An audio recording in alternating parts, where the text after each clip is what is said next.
Že samo, če odprem našo spletno stran RTV 365, se mi pojavijo zmenki v živo in me vabijo k ogledu, zakaj so tako in zakaj je tako pomembno, da si jih ogledamo.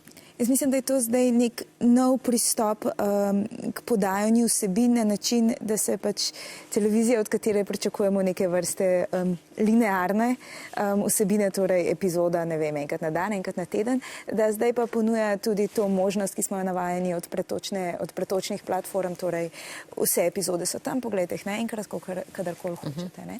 Ker včasih seveda nam je znano, da so vsebine dostopne tudi na RTV 365, ampak ponavadi je bilo to vedno z nekim omejenim, še en teden po predvajanju na televiziji. Tukaj smo pa na aplikaciji pred predvajanjem na televiziji. In to z namenom, ne? To je, da, zato ker je pač to jaz sicer ne bi opisala te zmenke v živo kot mladinska serija, ampak je pač to neka serija, ki nagovarja mlajše občinstvo in verjetno je treba to občinstvo počakati tam, kjer je. Kaj se dogaja v tej seriji?